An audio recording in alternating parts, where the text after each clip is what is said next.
अच्छा, अब हम बात करते हैं एक्वस ह्यूमर और विट्रस ह्यूमर में डिफरेंस। बच्चों को बहुत कंफ्यूजन होता है, तो उसको क्लियर करते हैं। एक्वस ह्यूमर क्या होता है, विट्रस ह्यूमर क्या होता है। बेसिकली अगर हमारी आईज है, ये देखिए हमने एक आईज बनाया है, ठीक है, ब्लॉक डायग्राम में।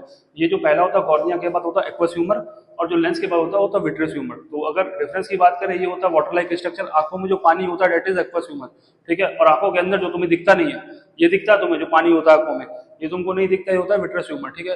तो ये अंतर हो दोनों में, तो लिखेंगे कैसे, ये होता है वाटर, ये होता है वाटर लाइक, मतलब लिखा ना, इट वाटर लाइक फ्लूइड, ये फ्लूइड होता है पानी की तरह होता है, ये किस तरह जेल की तरह होता है, ठीक है, जैसे toothpaste that is gel like, ठीक है। अगला क्या लिखा है, ये कहाँ किसके से बीच प्रेजेंट है, कॉर्निया और लेंस के बीच। लेंस लिख सकते हो, बहुत सटीक जाना तो तुम प्यूपिल लिख सकते हो, ठीक है, एकदम एक्यूरेट जैसे लिखना है।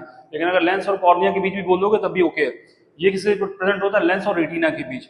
ये एक डिफरेंस हो गया। पहला डिफरेंस क्या है, वाटर लाइक है, ये जेल लाइक है। दूसरा डिफरेंस क्या है, एक्वस ह्यूमर जो है तुम्हारा लेंस और कॉर्निया के बीच है, और विट्रस ह्यूमर क्या है तुम्हारा, लेंस और रेटिना के बीच है। और थर्ड डिफरेंस जो है, काम दोनों का न्यूट्रिशन ही देना होता है।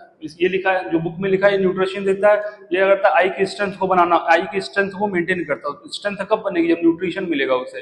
तो ये थर्ड पॉइंट दोनों का सेम है, न्यूट्रिशन प्रोवाइड करना। बेसिकली जो मेन डिफरेंस है वो यही पहला और दूसरा है। पहला डिफरेंस क्या है, वाटर, दूसरा इसका जेल लाइक। फिर ये किसके से बीच, कॉर्निया और लेंस के बीच, ये इसके बीच मतलब विट्रस ह्यूमर इसके बीच, लेंस और रेटिना के बीच। तो that is a basic difference between these two point, ठीक है। इतना ही पढ़ना है, इसके अलावा कुछ नहीं पढ़ना है। Thank you very much.